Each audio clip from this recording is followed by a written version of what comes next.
Por necessidade de trabalho e meu meio social, me vejo obrigada a conviver com algumas pessoas que não têm nenhuma consciência ou conhecimento espiritual e nem desejo de aprender ou descobrir a espiritualidade. Como conciliar isso? Esse é um desafio que não é só seu. Todos nós temos essa dificuldade. Todos nós. Eu também tenho, você também tem, os outros também têm.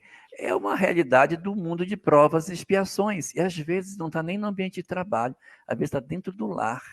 Você conviver com pessoas dentro do lar que têm uma maneira de ver a vida totalmente diferente da sua, e o que é pior, ainda ridiculariza aquilo que você pensa, aquilo que você fala, as ideias que você defende. O que fazer então?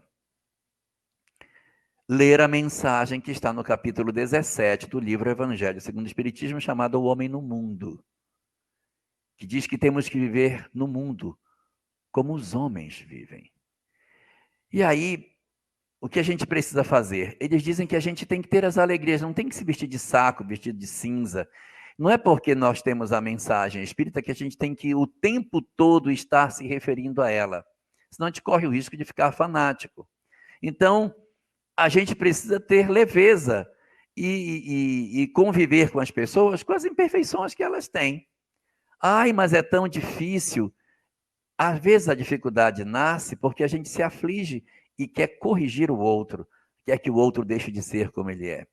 Ninguém salva ninguém. Ninguém tem o poder de salvar ninguém.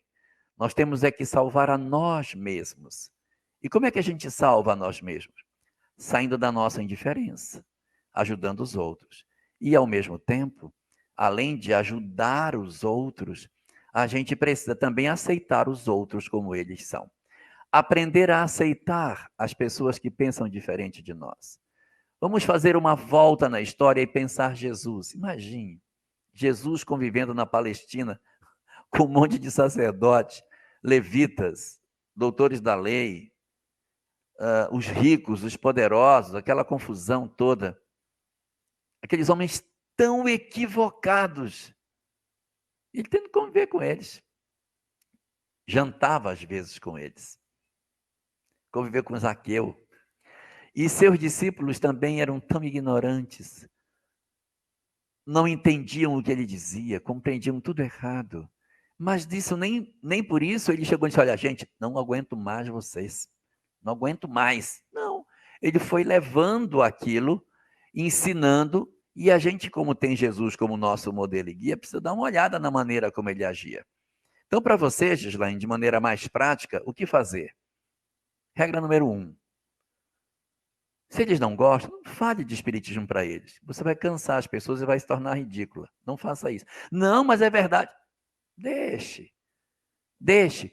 Convença essas pessoas por outra via, pelo seu exemplo.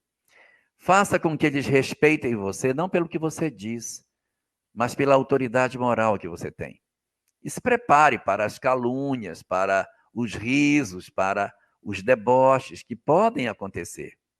Mas se você tem certeza de que o bem é bom, se você está convicta do que você acredita, não se deixe abalar por aquilo que possam falar de você.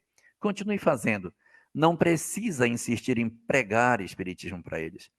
Pregue a conduta que você conhece.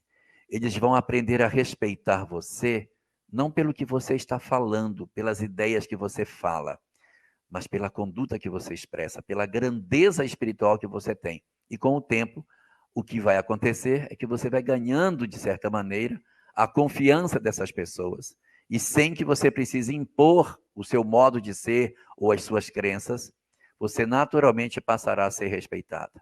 E se isso não acontecer, é possível que não aconteça. É possível que você faça e as pessoas continuem ridicularizando você anos a fio. Resistência, força e caminhe para frente. Nessas condições em que as coisas ficam muito pesadas para nós e que nos sufocam muito, nós só temos 3 alternativas na vida.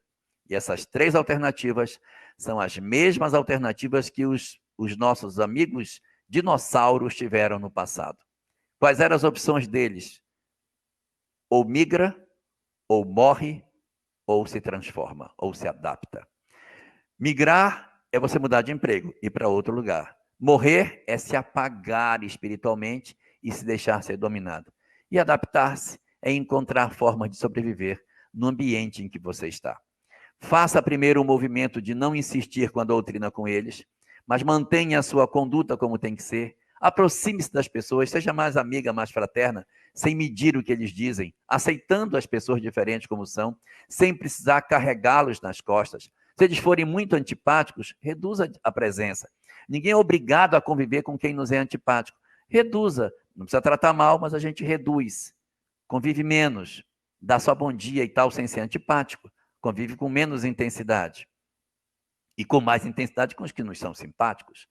E depois, se nada disso der certo, faça a opção. Ou migra, ou morre, ou se adapta. Ou você se adapta no seu trabalho, ajustando a sua conduta. 2, ou você arruma outro emprego para ser mais feliz, ou você morre espiritualmente, sufocada com tanta loucura em seu derredor, sem que você consiga dar solução.